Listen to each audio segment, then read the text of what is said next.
Que nous dit du Brésil l'élection de Jair Bolsonaro à la présidence? Je pense que ce qui est traduit, c'est tout d'abord le signal d'un désespoir d'une bonne partie de la société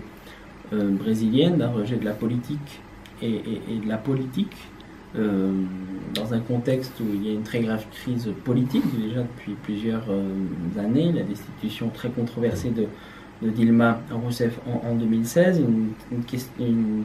crise économique très forte avec 13 millions de Brésiliens qui sont aujourd'hui au chômage, une crise économique qui s'éternise et qui a été aggravée par l'actuel gouvernement de Michel Temer et une très forte polarisation, une tension sociale avec une explosion de la violence et notamment dans les quartiers les plus populaires. Et donc c'est la somme de ces crises et un manque de réponse à ces questionnements qui ont favorisé l'émergence d'un leader qui se revendique en tant qu'outsider, même s'il a été parlementaire pendant plus de 28 ans et qui a donné des idées très simplistes au cours de cette campagne, puisque de fait il n'a pas fait campagne, il a été tout d'abord agressé lors du premier tour et par la suite il a refusé de débattre avec son adversaire Fernando Haddad. Et donc de ce point de vue-là, c'est la victoire du rejet de la politique et des politiques. Mais qu'est-ce que cela va donner? Eh bien, j'ai encore beaucoup de questions et surtout beaucoup d'inquiétudes. Ce qui surprend dans ce qui s'est passé au Brésil le 28 octobre, 7 et 28 octobre, c'est à la différence d'autres moments politiques assez dramatiques en Amérique latine,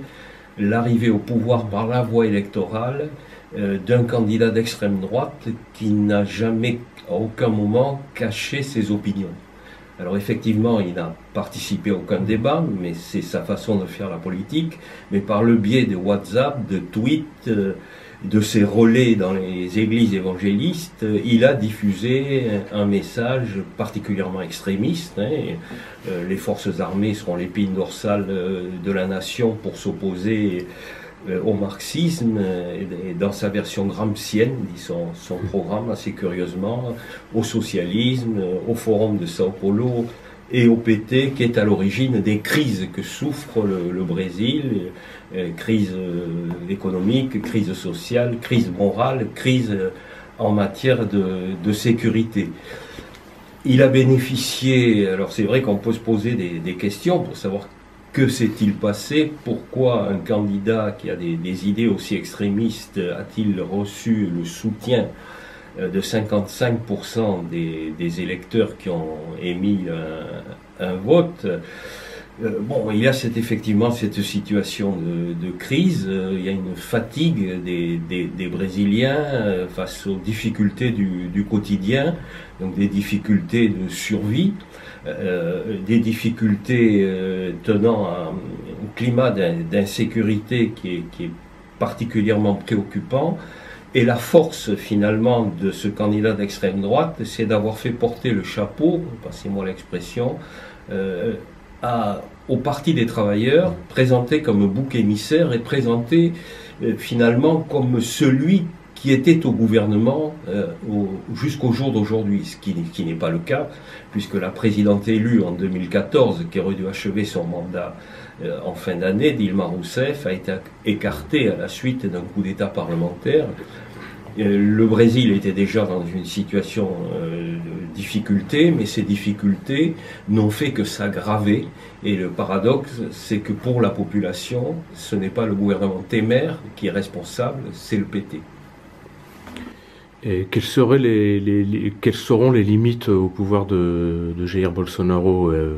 enfin le Congrès, la Cour suprême? Comment va-t-il exercer son pouvoir et quelles seront ses limites? Tout d'abord, il va falloir qu'il construise une coalition, une majorité au Parlement, puisque, à l'image de ses prédécesseurs, Jair Bolsonaro ne disposera pas d'une majorité au Parlement. Certes, son parti, qui était précédemment un micro-parti, devenu le deuxième groupe parlementaire au Parlement, et pourra possiblement devenir la première force parlementaire lorsque le Congrès sera installé en février, du fait d'une réforme électorale,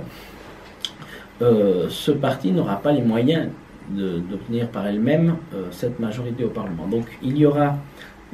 cette phase de construction de cette majorité. Certes, le Congrès est le Congrès le plus conservateur qui a été élu dans l'histoire du Brésil. Donc de ce point de vue-là, l'adoption de certaines mesures emblématiques du programme de Bolsonaro, telles que la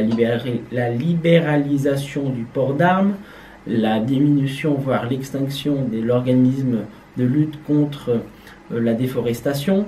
les mesures visant à criminaliser l'action des mouvements sociaux pourraient être votées assez facilement par le Parlement. En revanche, là où il y risque d'avoir plus de difficultés pour M. Bolsonaro, c'est plutôt l'adoption de certaines réformes économiques, des réformes qui seront difficiles à passer sur le plan social, aussi sur le plan de la vente de certains actifs stratégiques du pays, notamment la privatisation de grandes banques publiques, de l'entreprise pétrolière nationale, Petrobras, où il y a très clairement une division au sein des futurs ministrables entre d'un côté l'ultralibéral Paulo Guedes, qui sera un ministre de l'économie très puissant, et de l'autre les milieux militaires qui sont plus réservés quant à ces mesures de privatisation. Je pense qu'il y a un deuxième enjeu qui est la question des institutions. On dit beaucoup ces derniers temps que les institutions, et notamment le pouvoir judiciaire, sera un garde-fou des actions extrémistes qui pourront être menées par Jair Bolsonaro. De mon point de vue, j'ai quand même quelques doutes, puisque si l'on regarde l'histoire de cette crise politique au Brésil, on se rend compte que le pouvoir judiciaire a pris activement part dans cette dérive qui a eu lieu au Brésil ces dernières années. Tout d'abord en faisant en sorte que la justice soit de plus en plus politisée et que la politique soit de plus en plus judiciarisée, en menant à bien des actions qui sont non seulement contraires à l'esprit de la loi, mais qui sont tout bonnement illégales, et dont le cas emblématique est l'emprisonnement de l'ancien président Lula, la manipulation de la loi pour pouvoir destituer la présidente Dilma Rousseff. Et donc de ce point de vue-là, je pense que les institutions depuis déjà plusieurs années ne fonctionnent pas bien au Brésil, et l'arrivée de ce président qui entend faire en sorte que sa vérité devienne la vérité est très dangereux pour l'avenir du pays. Bien, alors quels seraient éventuellement les contre-pouvoirs à Jair Bolsonaro? Donc, le problème des contre-pouvoirs est fondamental en démocratie. Il y a effectivement beaucoup d'interrogations sur l'engagement démocratique de Jair Bolsonaro, compte tenu des propos qu'il a tenus pendant la campagne électorale concernant les minorités ou les majorités, donc les femmes et la population d'origine noire et métisse, compte tenu de beaucoup des éléments de sa politique sécuritaire, sa politique également économique et sociale. Quelle va être la possibilité pour l'opposition ou les oppositions d'utiliser ce que permet normalement le cadre institutionnel dans une démocratie? Alors d'abord, on peut s'interroger effectivement sur la capacité du Parlement, donc du pouvoir législatif, et la capacité du judiciaire à agir comme de véritables pouvoirs autonomes, capables d'établir un dialogue d'égal à égal avec le pouvoir exécutif. Alors effectivement, en ce qui concerne le Parlement est fragmenté, donc il y a plus de 30 groupes parlementaires, donc a priori il faudra que Jair Bolsonaro négocie. Ces négociations ne devraient pas être sur un certain nombre de grands sujets très difficiles, dans la mesure où les partis de gauche ou de centre-gauche ne représentent qu'une minorité des parlementaires, entre 130 et 140 parlementaires sur 513. C'est le Parlement le plus conservateur, le plus à droite, qui a été élu depuis le retour de la démocratie au Brésil. En ce qui concerne le pouvoir judiciaire, donc on sait que le pouvoir judiciaire, ou du moins une partie du pouvoir judiciaire, comme d'ailleurs le Parlement sortant, se sont comportés de façon extrêmement partisane, et que si les affaires concernant, parce qu'il y en a effectivement concernant un certain nombre de responsables du Parti des travailleurs, ont été menées à leur terme, parfois dans des conditions extrêmement contestables, comme la condamnation de l'ex-président Lula sur conviction du juge Moro, sans preuve effective et matérielle, sur délation, qui ont été considérés comme un élément de preuve suffisant pour le condamner à 12 ans d'emprisonnement. Donc, si ce juge, effectivement, qui a eu ce comportement, devient le futur ministre de la Justice, ou en 2020 un membre du tribunal supérieur fédéral, ça voudra dire quelque part que le pouvoir judiciaire reste dans la logique qui a été la sienne depuis le coup d'État institutionnel de 2016, qui a écarté la présidente Dilma Rousseff, et qui ne sera pas ce qu'il peut être dans d'autres grandes démocraties du monde, ce qui ne sera pas un contre-pouvoir susceptible de faire barrage à certaines mesures du président élu. Alors, par ailleurs, on sait que ce président élu a eu le soutien de puissants lobbies, comme celui des agro-exportateurs, de certains du secteur également bancaire, qu'il a eu également le soutien du commandant en chef des forces armées. Le commandant en chef des forces armées a fait pression sur le tribunal suprême pour éviter la mise en liberté du président Lula pendant la procédure au mois d'avril de cette année. Il est réintervenu dans la presse au mois de septembre pour signaler que les forces armées veilleraient à ce que les élections se déroulent dans des conditions légitimes, ce qui a provoqué d'ailleurs une décision surprenante. Quelques jours plus tard, le président du tribunal supérieur de justice a recruté comme conseiller spécial le chef d'état-major des forces armées qui venait de prendre quelques jours plus tôt, sa retraite. Si on ajoute à tout ça que pour Jair Bolsonaro, au Brésil, il n'y a pas 3 pouvoirs mais 4, le 4e étant Dieu, sa première déclaration le soir de sa victoire électorale a été d'avoir la Constitution dans une main, la Bible dans l'autre. Il faut se rappeler que son programme est placé sous Dieu qui est au-dessus de tout, avec également une citation tirée de l'évangile de Jean, vous découvrirez la vérité vous libérera.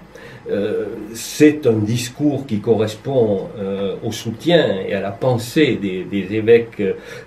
et des croyants, des pasteurs, des églises évangélistes pentecôtistes, qui sont des personnes très intolérantes vis-à-vis des autres religions. Et on peut se demander si Jair Bolsonaro, qui partage ces valeurs,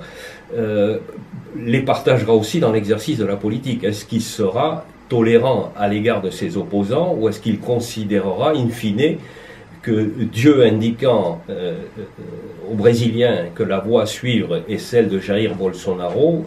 les opposants sont dans l'erreur et qu'ils doivent en subir les conséquences. Et donc c'est une grave interrogation, et donc il faudra suivre de très près tout ce qui va se passer au Brésil à partir du 1er janvier. Alors suite à ces scrutins législatifs et présidentiels, où en est la gauche au Brésil, et notamment le PT? Bon, je pense que si on regarde les chiffres et les résultats de ces élections, parce qu'il n'y avait pas uniquement des élections présidentielles, il y avait des élections législatives, des élections étatiques, le PT revient en quelque sorte,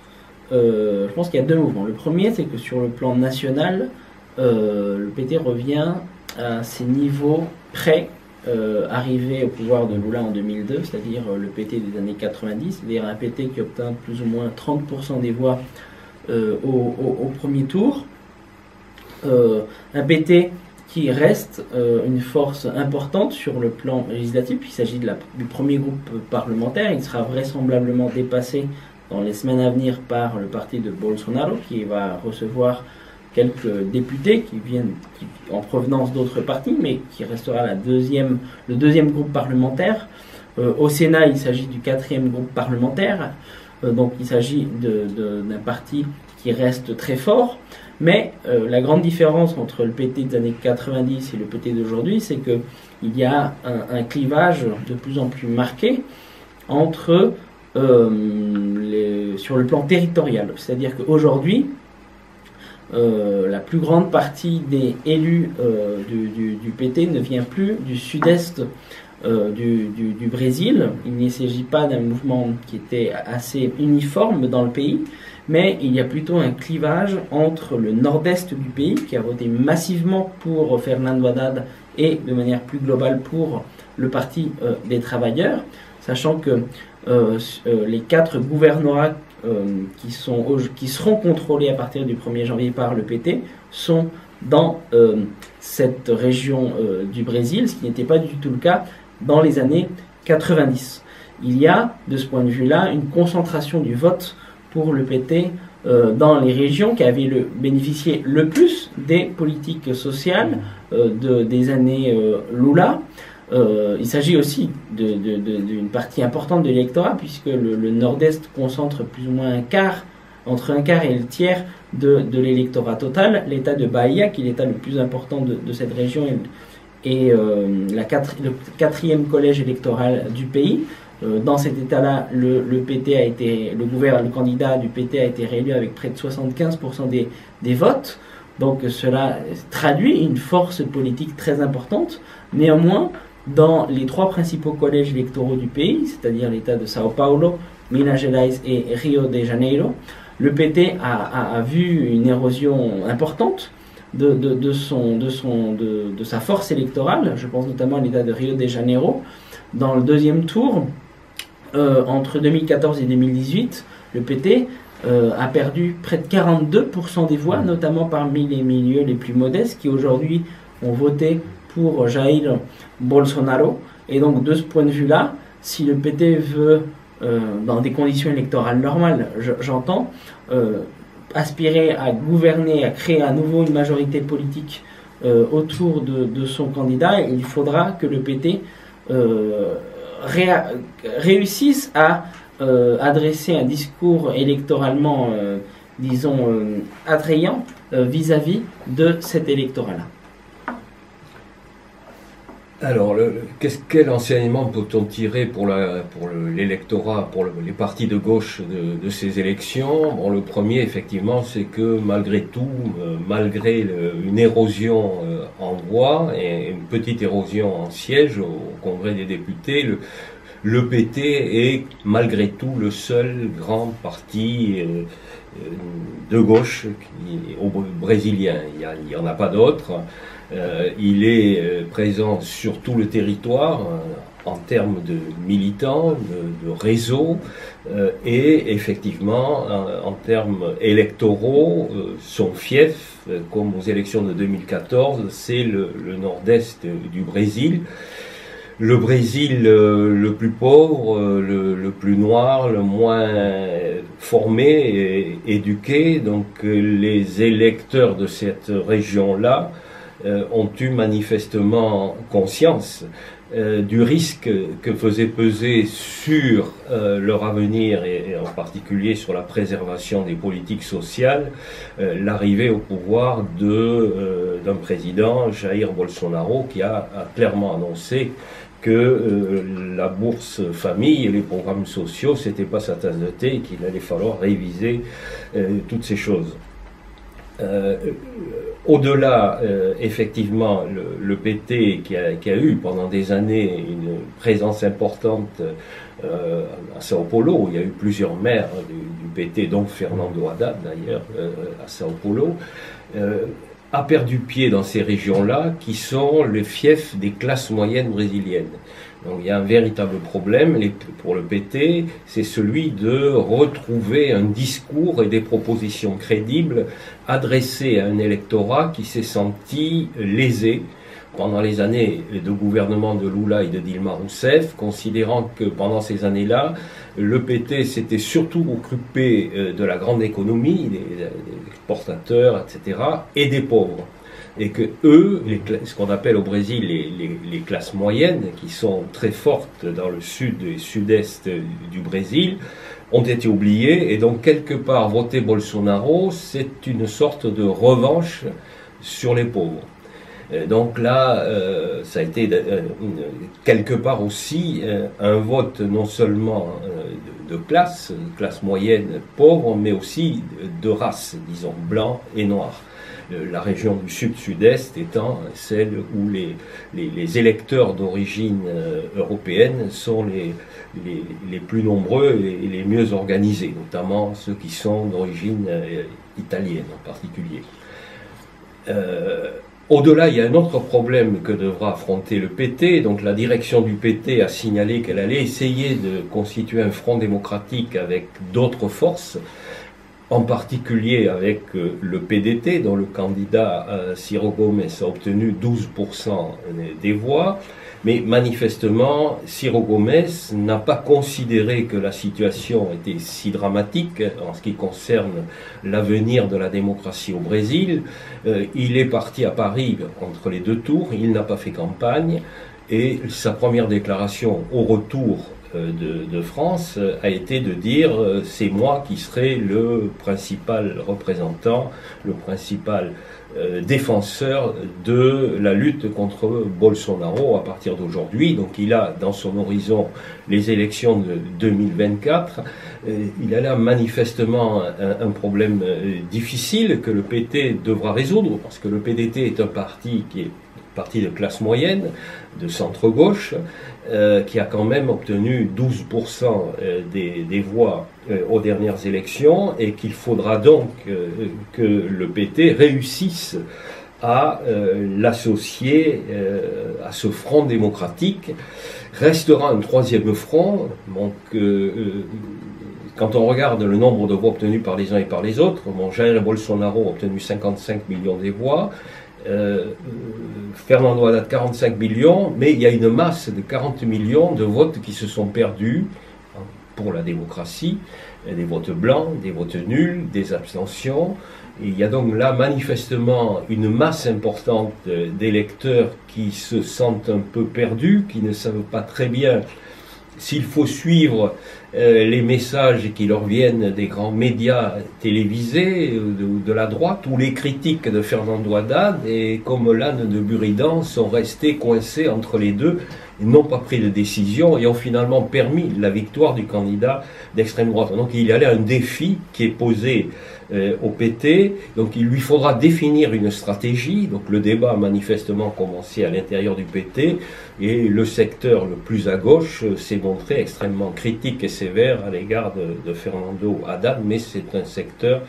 qui est très minoritaire. Donc là aussi, à suivre, il faudra voir. Il est probable que la dynamique des combats politiques à partir des décisions que prendra le président Bolsonaro à partir du 1er janvier modifiera aussi les positions des uns et des autres.